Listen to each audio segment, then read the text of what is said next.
Bien, alors bonjour à toutes et à tous. Je vois que nous sommes de nouveau en petit comité. Je pense que évidemment les craintes autour de l'épidémie du coronavirus sont responsables de cette situation. On m'a signalé que dans d'autres cours aussi, il y avait un certain absentéisme de la part des étudiants.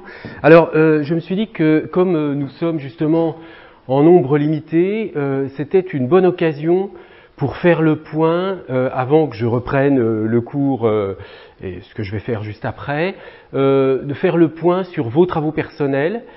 Donc ça n'est pas quelque chose que je vais laisser dans l'enregistrement, je vais le couper pour la mise en ligne du cours, mais j'aimerais bien prendre un temps, puisque voilà, ça devrait prendre maximum un quart d'heure, je pense, pour que chacun d'entre vous puisse me dire, me rappeler d'abord quel est son sujet, quel était ce sujet au premier semestre, de quelle façon il poursuit le travail, où il en est, où elle en est, pour qu'on fasse un petit point un peu individualisé, comme je vous avais promis de le faire. Et il est vrai que lorsque nous sommes en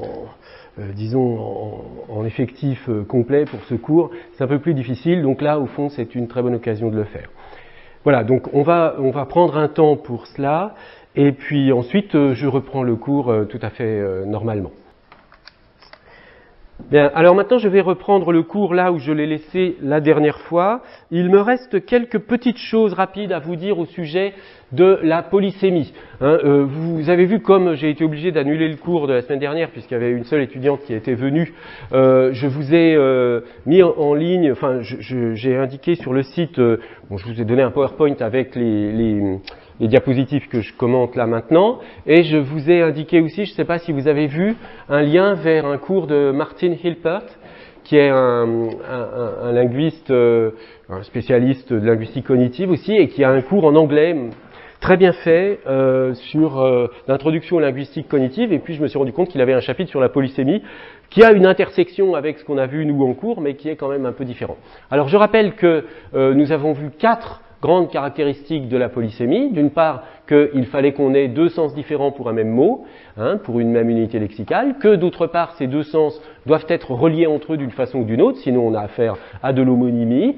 Et puis, troisième caractéristique, les sens doivent être disjoints, c'est-à-dire non unifiables, ils ne doivent pas être dérivés d'un seul et même sens général ou abstrait. Et puis enfin, les sens doivent bien être liés à l'unité lexicale elle-même et pas à des phénomènes externes comme la phraséologie, le figement ou des variations, disons, en discours. Et puis j'avais signalé qu'il y avait une autre conception de la polysémie, c'est-à-dire qui se fonde non pas sur l'idée qu'il y a un sens de base, mais simplement une instruction stéréotypique générique, et puis des contraintes matérielles qui sont spécifiques à l'emploi de l'unité. Alors, l'origine, je voulais vous dire 2 mots, juste d'une part sur l'origine de la notion de polysémie, et d'autre part sur le rôle de la polysémie dans les linguistiques cognitives contemporaines. Alors, vous voyez, je vous donne ici un extrait, je ne vais pas le lire, je vous laisserai le lire tranquillement chez vous, un extrait d'un article très bien fait de Courbon, 2015, qui parle de l'histoire du terme polysémie. Et en fait, ce terme, dont on pense très souvent qu'il est dû à Michel Bréal, est en fait dû à Joseph Halévy, un orientaliste qui l'appliquait, disons, à des cas très particuliers de la langue qu'il examinait. Vous voyez ici, je cite, le phénomène de la polysémie, non moins que celui de la polyphénie, amène forcément à conclure au caractère purement idéographique du système suméro-acadien. Bon, je ne vais pas du tout entrer dans la description de ce système, ce serait trop compliqué, mais c'est simplement pour vous signaler que ce terme est introduit, non pas par Bréal, mais par Halévy, et vous voyez, en France, en français, au XIXe siècle. Et puis ensuite, c'est quand même Bréal qui, bien que ce ne soit pas lui qui ait introduit le terme dans la linguistique, c'est quand même à partir de son essai de sémantique très célèbre qui a eu qui a créé en quelque sorte l'espace de la sémantique. Bréal a développé cette notion de la façon dont elle est aujourd'hui globalement comprise. Vous voyez cette citation de Delsal, l'avènement de la sémantique et le surgissement de la polysémie vont de pair. Donc ça se passe chez Bréal. Autre citation, là, encore empruntée à Courbon, l'invention du concept de polysémie accompagne la naissance de la sémantique comme champ de réflexion linguistique. Bréal se trouve de fait directement associé à l'une comme à l'autre, de sorte que Nerlich considère son essai de sémantique comme l'acte de déclaration d'indépendance de la sémantique. Et il n'est guère étonnant que le concept de polysémie, par sa nouveauté relative, constitue le point focal de son œuvre. Donc, on a ce terme, si vous voulez, il est dans les études linguistiques, il a été construit, disons, dans ce sens, chez des linguistes français, et c'est seulement après qu'il est devenu un terme important de la linguistique cognitive. Pourquoi j'apporte cette précision? Pour vous dire qu'évidemment, ça n'est pas la linguistique cognitive des années 1980 qui invente la notion de polysémie. Cette notion, elle était disponible depuis le XIXe siècle dans le corpus des œuvres linguistiques. Alors quand vous regardez, là j'ai pris à titre d'exemple, mais tous les manuels de linguistique cognitive disponibles en anglais, je vous signale qu'il n'en existe quasiment pas en français, à part un qui est un peu particulier, mais bon, qui est dû à Nicole Delbecq, mais bon, qui ne correspond pas tout à fait à l'orientation de ce cours. Donc j'ai pris presque au hasard, si vous voulez, un exemple dans ce glossaire de la linguistique cognitive dû à Evans, 2007, et voici comment ce glossaire définit la notion de polysémie. Donc, vous allez retrouver ce qu'on voit d'habitude, c'est le phénomène par lequel une unité linguistique possède plusieurs sens distincts mais cependant reliés. Donc ça correspond exactement à la définition qu'on a vue. Traditionnellement, ce terme est restreint à l'étude de la signification du mot, c'est-à-dire à la sémantique lexicale, où il est utilisé pour décrire des mots comme body, qui a un ensemble de significations distinctes mais reliées. Par exemple, pour le corps humain, un corps, corpse, un cadavre, le tronc d'un être humain, body, la partie centrale de quelque chose. Bref, une polysémie du mot body en anglais, comme on pourrait avoir une polysémie du mot corps en français. Donc, les linguistes qui s'inscrivent dans le cadre de la linguistique cognitive prétendent que la polysémie n'est pas restreinte à la sémantique lexicale, mais que c'est un trait fondamental du langage humain. Donc, encore une fois, vous voyez, c'est la démarche de la linguistique cognitive, c'est de dire s'il y a de la polysémie dans les langues, dans toutes les langues, je vous l'ai dit, ça existe dans toutes les langues, c'est que ça vient d'un processus cognitif beaucoup plus général qui s'applique aux langues. Donc, selon cette perspective, disons les parties distinctes du langage, enfin, il y a de la polysémie dans toutes les zones de l'analyse du langage. Les linguistes, les cognitivistes, les linguistes cognitivistes, par conséquent, voient la polysémie comme une clé pour la généralisation. Ils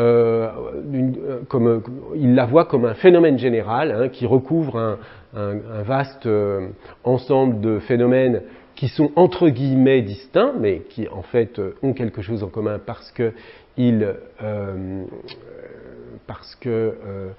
relèvent de la polysémie, et donc des choses communes fondamentales. La polysémie intervient et montre qu'il y a des processus communs au niveau lexical, morphologique et syntaxique. Deuxième citation, la polysémie, je continue de traduire approximativement, la polysémie a été explorée en détail dans une branche de la linguistique cognitive qu'on appelle la sémantique lexicale. Donc vous voyez que il dit d'abord que la polysémie n'est pas réservée à la dimension lexicale, mais ensuite il dit que là où ça a été le plus étudié, c'est quand même au niveau lexical. Bon, c'est un petit peu contradictoire, mais pas tout à fait. On peut comprendre que les premiers travaux ont porté sur de la sémantique lexicale. Reste à savoir exactement ce qu'il appelle sémantique lexicale. Donc les chercheurs qui travaillent dans ce domaine estiment que la polysémie est conceptuelle plutôt que linguistique, hein, plutôt qu'un phénomène purement linguistique. Donc là, vous retrouvez, c'est un peu ce que je disais tout à l'heure, la façon de penser des spécialistes de linguistique cognitive, c'est-à-dire qu'on va chercher des mécanismes conceptuels qui ont des applications linguistiques, des manifestations linguistiques. C'est-à-dire que la polysémie linguistique, les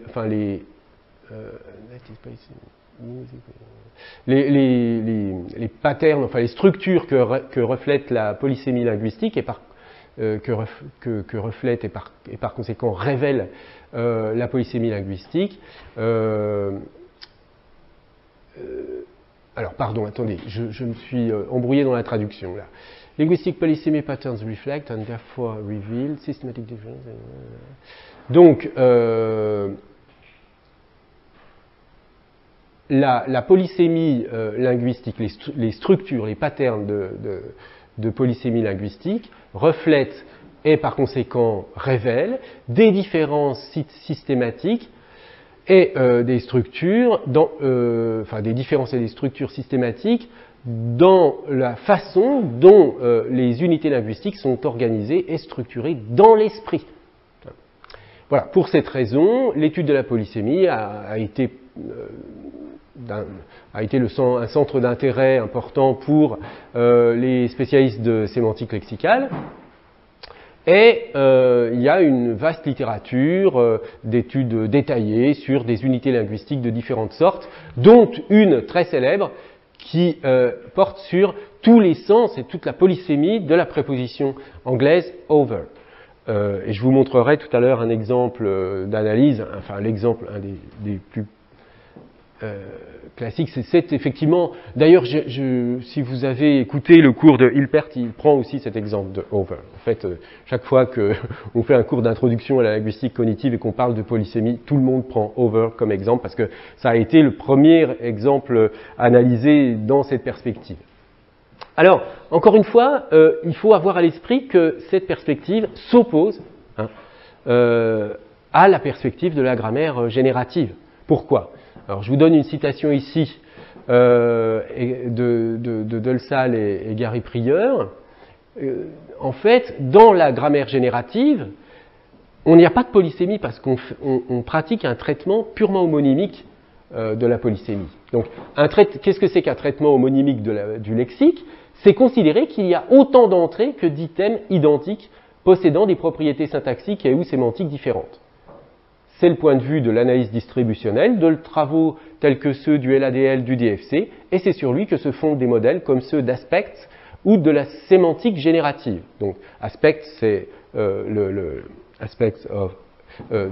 c'est de Chomsky. Donc, en fait, l'idée ici, c'est que je n'ai pas fait de schéma, mais si vous voulez, quand vous avez de la polysémie, vous avez un signifiant et donc plusieurs signifiés qui sont reliés entre eux. Un traitement homonymique, ça consiste à dire que si vous avez plusieurs signifiés, eh bien, on met une entrée différente pour chaque signifié. Donc ça veut dire que, d'une certaine façon, dans ces modèles, vous avez une entrée pour bouton au sens de bouton dermatologique et une entrée pour bouton au sens de bouton de vêtements, par exemple. Et ces deux unités sont vues comme étant aussi différentes que, je sais pas, bouton est différent de table ou de chaise.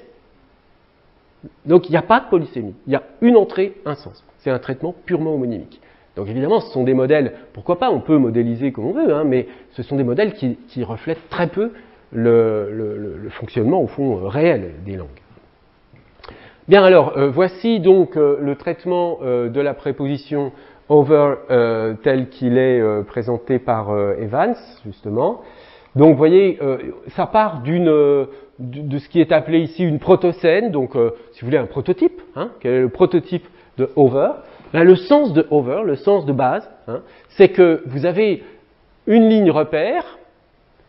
Donc, alors là, il faut introduire deux notions qui sont des notions qui sont devenues vraiment classiques en linguistique cognitive, qui sont trajector et landmark. Donc ces deux termes, trajecteur on peut dire, et puis trajecteur, landmark c'est le repère. Hein. Donc vous avez toujours, puisque si vous voulez dans la linguistique cognitive, il y a quand même l'idée qu'il y a une spatialisation des opérations mentales. Les opérations mentales sont en fait représentables par des relations spatiales. Hein. Donc over, ici, sa représentation spatiale, c'est l'idée que vous avez, dans une représentation spatiale, il y a toujours un repère et quelque chose qui se déplace par rapport à un repère ou qui est placé par rapport à un repère. C'est un peu comme figure et fond, enfin avec un sens un peu différent, mais dans la psychologie de la Gestalt. Bon. Donc pour over, l'idée c'est que vous avez un repère ici qui est horizontal et puis le trajecteur qui est au-dessus, mais pas trop haut non plus, hein. Il y a une zone de proximale là qui est indiquée par des pointillés. Si on va trop haut, c'est plus vraiment au-dessus. Hein. Je veux dire, par exemple, on aurait du mal à dire que le Soleil est au-dessus de la Terre. C'est bizarre. Par contre, on peut dire que, je ne sais pas, moi, le rétroprojecteur est au-dessus de ma tête, là, si je me mets dessous. Hein. Bon, parce qu'il y a une zone proximale. Si c'est trop haut, le au-dessus ne fonctionne plus, ni le over en anglais. Alors, à partir de ce sens de base, on peut représenter, vous voyez, ici vous avez la protocène, on peut représenter toutes sortes de sens de over sous forme d'un schéma comme celui-ci, hein, qui est un semantic network ici, qui est nommé de cette façon-là, avec des groupes de sens qui sont reliés les uns aux autres et qui dont eux-mêmes dérivent d'autres sens. Alors, si on veut entrer dans le détail, mais là, je vous l'indique pour ceux d'entre vous que ça intéresse, vous pourrez aller le lire, mais on ne va pas avoir le temps d'entrer dans le détail de cette analyse. Vous avez là tous les sens qui sont décrits. Hein, donc, par exemple, donc, le sens trajectoire, donc, qui est le numéro 2 ici, avec exemple The cat jumped over the wall, donc dans un mouvement qui va au-dessus. 2A on the other side of, donc over au sens de l'autre côté, par exemple ici over the river. Ici 2B above and behind, your article is over the page limit, donc au-delà, hein, donc on n'est plus dans un mouvement réel, mais dans un mouvement un petit peu plus abstrait. Et puis la completion, la complétude, the cat jumped is over, etc. Je vous ai même donné ici la traduction, une traduction une traduction parfois un peu littérale, mais bon, pour que vous compreniez bien les différents sens. Alors, si vous voulez en savoir plus, vous pouvez lire cet article de Lionel Dufay, qui synthétise, c'est d'ailleurs de là que j'ai récupéré ces images. Il synthétise différentes approches de over, à la fois en linguistique cognitive et dans les linguistiques de l'énonciation. Bien, alors, on en a terminé donc avec, dans cette liste, hein, que bon, je ne pense pas qu'on aura le temps de voir tout, mais cette année, on a déjà vu la question des prototypes de la catégorisation, la question de la polysémie, et à partir de maintenant, donc, on va commencer à travailler sur la question de la métaphore. Alors, la question de la métaphore, on va la voir telle qu'elle a été théorisée par George Lakoff et Mark Johnson, qui est plus philosophe. Hein. Mark Johnson, c'est un philosophe. Dans ce livre très célèbre, qui date de 1980, Metaphors We Live By, qui a été traduit en 86, les métaphores dans la vie quotidienne. Vous voyez, avec une traduction un peu différente. Il me semble qu'en allemand, la traduction est beaucoup plus, je me souviens plus précisément, mais je crois qu'elle est beaucoup plus proche du titre original. Mais en effet, on aurait pu traduire les métaphores avec lesquelles nous vivons, mais bon, c'est vrai que c'est pas mal, les métaphores dans la vie quotidienne. Donc, ce sera notre... je vais me concentrer sur ce texte et examiner avec vous lire avec vous quelques passages. Et puis, je signale quand même ce livre-là qui est arrivé après, hein, vous voyez, presque 10 ans après, en 1989, sur la métaphore en poésie. Hein, More Cool Than Reason. Donc, Lakoff, cette fois-ci, et Turner, qui est un autre grand spécialiste de linguistique cognitive, donc qui réutilise la théorie de la métaphore, mais pour la poésie. Alors, on va commencer par... chaque fois que je fais ce cours, je donne ce petit extrait vidéo particulièrement intéressant dans lequel George Lakoff lui-même explique d'où vient sa théorie de la métaphore, comment elle est apparue. Alors, on va voir si ça fonctionne. Est-ce qu'il y a du son, déjà? Non, il n'y a pas de son.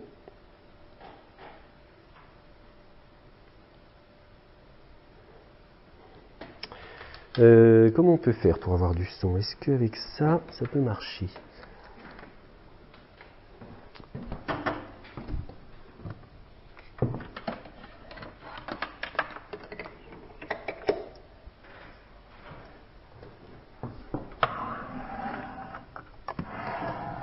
Peut-être que j'allume ce truc.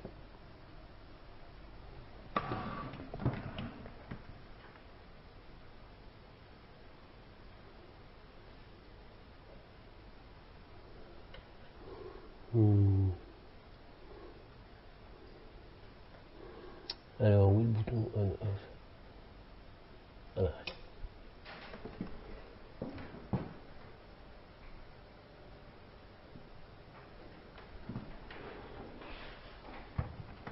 Bon, on va essayer avec le câble HDMI.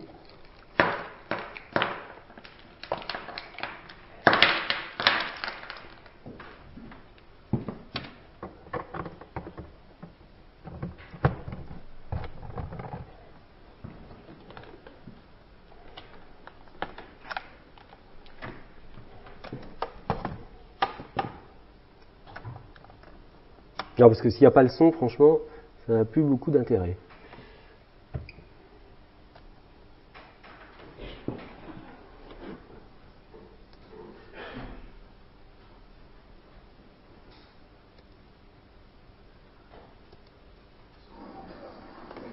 Ah. I want to tell you a little about how I started working on conceptual metaphor. This is a true story. In 1978, I was teaching an undergraduate seminar with 5 students. At the time, I was interested in what was called an art form in America called performance art, and I was giving an undergraduate seminar in performance art and linguistics. And in there, we went through various topics, reading papers on those topics. And on the day that we were to read a paper on metaphor, it was a very cold, rainy day. We all sat around a little table. There were 5 students. And one woman in the class came in a little bit late, and it was raining, so she was all wet, and she was crying. Okay? And we tried not to notice that she was crying, which was difficult because she was sitting at the table right here. Right there. And, so we went on with the class, and I said, well, okay, on page so-and-so, Professor so-and-so claims the following. What do you think of this? We go look around the room, we go look at her, and she says, I can't do this today. I've got a metaphor problem with my boyfriend. And she looks around and she says, maybe you can help. Well, this was Berkeley in the 1970s. We said, of course. We formed what was called a little group for group therapy. And we said, okay, tell us your problem. She said, well, on the way to class, I was walking with my boyfriend, and he said something that upset me. He said that our relationship had hit a dead-end street. A dead-end street. Right? And she said, I don't really understand this very well. Maybe you can help me understand it. So we said, look, if it's hit a dead-end street, you can't keep going the way you've been going. You may have to turn back. And then we realized that English had a lot of expressions in which love was seen as a kind of journey. So, for example, you could say of a love relationship, it's been a long, bumpy road. You could say things like, we're going in different directions. We're at a crossroads in the relationship. You could say the marriage is on the rocks. It's off the track. We're spinning our wheels. And even an airplane image. We may have to bail out. Take a parachute. Now, and by the way, being a linguistics professor, I dutifully wrote down all of these expressions and made a list. And I said, gee, this is an interesting list, Is there a generalization about this list? I mean, that's the question a linguist would ask. What is the generalization here? And we looked at this list and we said, well, in every case, love is seen as a journey. The lovers are the travelers. Okay? What is the love relationship? The love relationship is the vehicle. Sometimes it's a car, sometimes a boat when you're on the rocks, a train when you're off the track, a plane when you're bailing out, but some kind of vehicle. Okay? So love relationship is a vehicle. Write down love relationship, vehicle. What about this journey? Where are you going? Well, you have common life goals, and the common life goals are the destinations that you're trying to reach in this journey. Common destinations. So, common life goals, destinations. Okay. And what about why do you keep hitting dead-end streets and spinning your wheels? Well, these are difficulties in the journey. So it turns out that difficulties in the love relationship are difficulties in the journey. That is, they're impediments to travel. They're things that keep you from getting to where you want to go. So you're spinning your wheels, you go on the rocks, etc. Okay. So we write these down, and they're completely systematic. They look like almost a mathematical mapping. Okay? And you say, gee, that's very interesting. We have this generalization that looks like a mathematical mapping about these different expressions. And the woman says, I don't care about your generalization. My boyfriend is breaking up with me. She said, he's thinking in terms of this metaphor. I said, that's interesting. How can you think in terms of a metaphor? I mean, the classical theory of metaphor doesn't talk about thinking in terms of a metaphor. How does this work? So we looked at a case. We said, okay, let's suppose you take something like, we're spinning our wheels in this relationship. What do we know about spinning the wheels? Well, there's an image. Bon, je vais arrêter parce que je vois que le temps passe. Je la mettrai en ligne, la vidéo, vous pourrez l'écouter tout entière si vous le souhaitez. Je reprendrai le commentaire détaillé. Je voudrais simplement, avant qu'on arrête le cours, parce que j'ai une réunion à la Sorbonne, donc il faut que je parte à -5, juste vous faire quelques remarques générales à ce propos. Alors je ne sais pas si ce que Laïkov raconte, donc voilà, là vous avez Laïkov, je ne sais pas, je n'ai pas noté la source de cette vidéo, je l'ai dans mes fichiers depuis assez longtemps, je ne sais pas de quand elle date exactement. C'est bien George Lakoff qui est, mais ça fait déjà pas mal d'années parce qu'il est jeune sur cette image. Je ne sais pas jusqu'à quel point ce qu'il raconte est la réalité, hein, mais bon, ce dont on peut être à peu près certain en termes de véracité, c'est que ça se passe à Berkeley dans les années 70. Il fait un séminaire avec 5 personnes, 5, et on ouvre un cours aux États-Unis à cette époque-là, je ne sais pas si c'est toujours le cas, mais juste pour 5 personnes. Hein. En France, si on vous dit que vous avez 5 personnes dans un cours, souvent on dit bon, on arrête le cours, il n'y a pas assez de gens. Bon.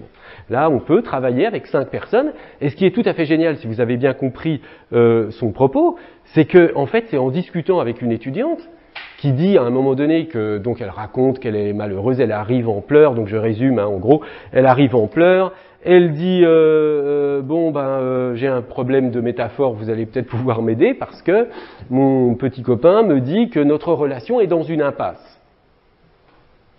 Et là, voilà, ils discutent ensemble parce que, voilà, c'est l'ambiance un peu hippie des années 70, donc ils se mettent autour de la table à faire une sorte de réunion de thérapie de groupe, et ils se rendent compte qu'il y a toutes sortes de métaphores de l'amour comme un voyage, hein, mais ça, on va revoir ça, on reverra ça au début du cours, du prochain cours.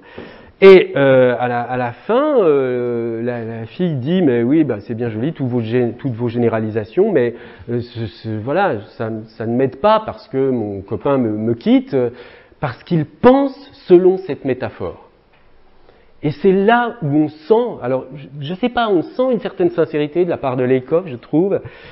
On a l'impression que là, lui, quand elle a dit ça, cette étudiante, lui, il a compris un truc absolument essentiel. Qu'on pense en termes de métaphore. Et qu'une métaphore, ça peut orienter votre pensée.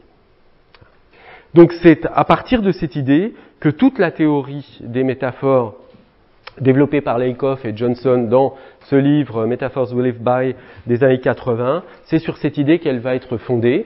Et c'est ça qu'on examinera, donc qu'on commencera d'examiner plus en détail la semaine prochaine.